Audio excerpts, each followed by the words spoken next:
Alrighty, first and foremost, I'm going to start off by saying, Call Halayim La, Yahweh, Bahashim Yahweh Shai, Bahashim Rakakwadash. Double honor to the apostles and the elders of Great Millstone, and Shalom to the hopefully elect. Back here again with another lesson on the topic of these heathen nations not being able to be saved.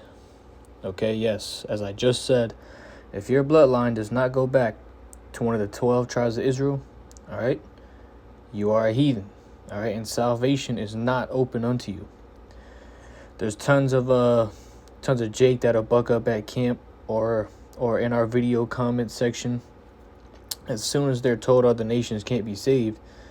You know what I mean? Next thing you know, Jake or whoever is in their feelings and they butthurt about the other nations that literally oppress us to this day. Okay? So we're going to grab some precepts to show you that the Lord isn't coming to save any of the heathen nations, all right? And he's only coming back for the elect of Israel in this time, okay? So first things first, to grab our first precept, we're going to grab Deuteronomy chapter 32 and verses 8 and 9. This is Deuteronomy chapter 32 and verse 8. When the Most High divided to the nations their inheritance, when he separated the sons of Adam, he set the bounds of the people according to the number of the children of Israel. For the Lord's portion is his people, Jacob is the lot of his inheritance. Okay? Why would the Lord separate or divide the nations if he loved all nations? Doesn't add up, okay? This here shows you there is a difference between Israel and other nations, mainly showing you the Lord favors Israel. Okay? Continue in verse 39. Clearly tells you that Jacob is the lot of his inheritance. Okay? As everybody the seed of Jacob?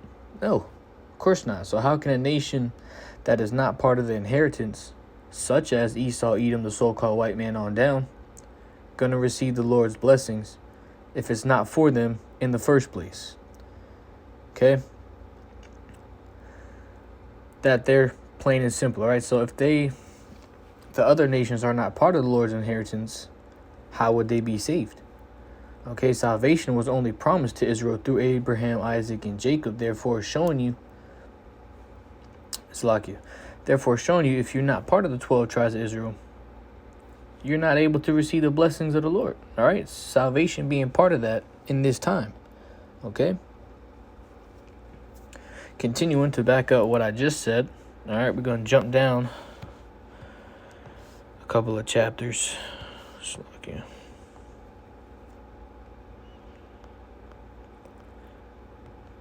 And we're going to grab Deuteronomy chapter 7 and verse 6. This here is Deuteronomy 7 and 6. For thou art a holy people unto the Lord Yahweh, thy power. The Lord Yahweh, thy power, hath chosen thee to be a special people unto himself above all people that are upon the face of the earth.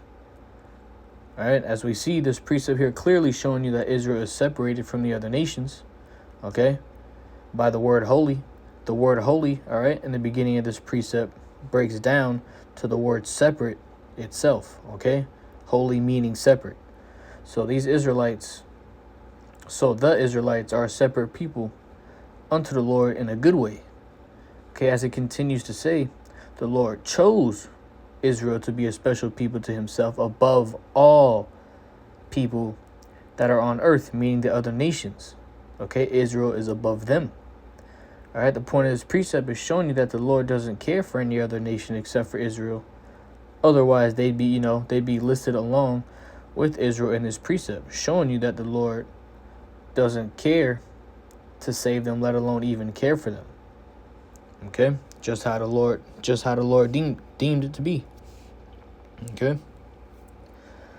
Also, next, to prove what I just said, we are going to go to the book of Isaiah, chapter 40.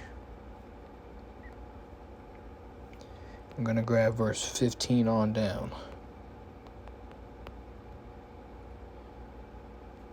This is Isaiah 40 and 15. Behold, The nations are as a drop of a bucket, and are counted as the small dust of the balance. Behold, he taketh up the isles as a very little thing. And Lebanon is not sufficient to burn, nor the beast thereof sufficient for a burnt offering. All nations before him are as nothing, and they are counted to him less than nothing, and vanity. Okay, exactly what I just said in the previous statements. Okay, how, you know what I mean? How do we know that it's speaking on these of the heathens, though? Okay, because if you break down the word nations and the interlinear concordance, okay, which you can get through the blue letter Bible, it's an app on your phone there. But if you break down the word nations there in verse 15, it goes back to usually of non-Hebrew people, okay, which of course would be the heathens.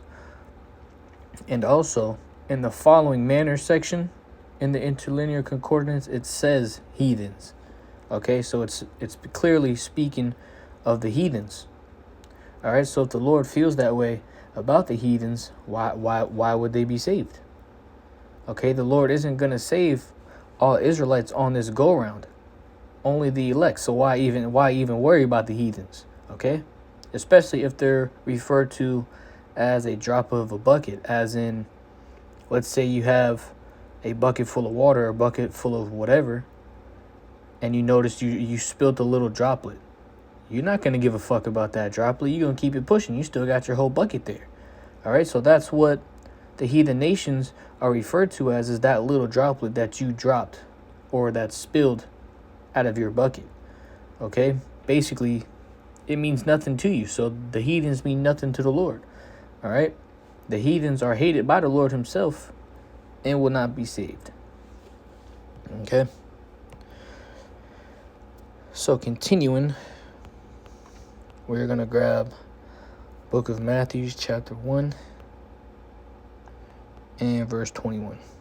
Okay, this is Matthew 1:21. And he shall bring forth a son. And she shall bring forth a son, and thou shalt call his name Yahushai, for he shall save his people from their sins. Okay, the point of this last part of the precept, it says Yahushai will save his people from their sins. Okay, key words there being his people, singular. The word people there is singular. All right, his people meaning the Israelites. All right, as we know, our Lord Yahushua heirs from the head tribe of Judah. All right, as it tells you in the book of Hebrews in the 7th chapter. Okay, so if the Lord is an Israelite and he's coming back for his people, which would be Israelites, where does it mention anyone else outside of Israel being saved? Okay, it doesn't, showing you that the heathens, starting with Esau, Edom on down, will not be saved. Okay, also, the Israelites was the only nation to be given the law, statutes, and commandments, which means only Israel is able to sin by committing transgression of the law, which also means the heathens cannot sin because they aren't even part of the covenant. So how are you going to be saved from something that they're not even a part of? Therefore, showing you that the Lord is only going to be saving Israel.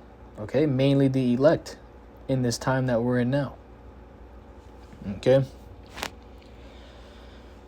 Alrighty, so continuing, let's jump up a couple chapters to Matthew chapter 15.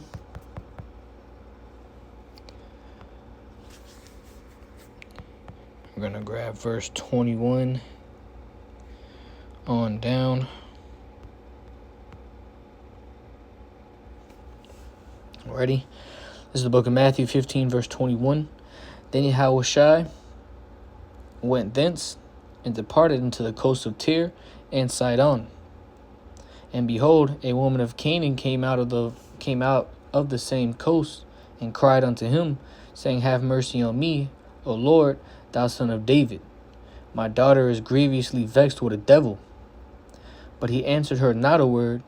And the disciples came and besought him, saying, Send her away, for she crieth after us. But he answered and said, I am not sent but unto the lost sheep of the house of Israel. Okay, that was Yahushua speaking, said that in verse 24, okay? This part of the book is an example. All right, this woman speaking to Yahushua, asking to help her daughter in mercy. As we read, Yahushua didn't even reply to her. Okay, he says, I am not sent, but unto the lost sheep of the house of Israel, showing you that, one, this lady's not an Israelite, and two, the Lord doesn't care for the heathens. Yahushua's reply shows you that she's not an Israelite. And in verse 22, she's from the land of Canaan. Okay, also proving she's not an Israelite. Okay, this whole conversation here shows you that Yahushua doesn't care for heathens. Otherwise, he'd help her, as he helped many other people throughout the book of Matthew. Thus, therefore, showing you that heathens are as nothing and won't be saved. Alrighty. Alrighty. Lastly, a precept to back up one of our previous precepts in the book of Matthew chapter 1. We're going to grab Luke 1 on down. We're going to get verse 68. Alrighty, this is Luke 1 and 68. Blessed be the Lord, power of Israel, for he hath visited and redeemed his people. Alrighty, as we stated in Matthew chapter 1, his people being singular, meaning only one nation, which of course that nation is Israel, the nation that received the law, statutes, and commandments, the nation that is separated from all other nations, and received all the promises through our forefathers Abraham, Isaac, and Jacob, all according to Yahushua's will. Alright, compared to the other nations that are referred to as spit and next to nothing. Alright, so as we've seen by precept upon precept, these heathen nations will not be saved nor inherit any of the Lord's promises, because it is not mentioned anywhere in the Bible. Okay, so Lord willing, that was edified. We just got a couple of precepts here on the topic of the heathens. All right, they're not going to be saved overall. Alrighty, so in closing, I'm going to say, Call I am law, Yahweh Shem Yahushai B'Hashem Makakwadash. Double honor to our apostles and our elders, a great millstone, and shalom to the whole free elect.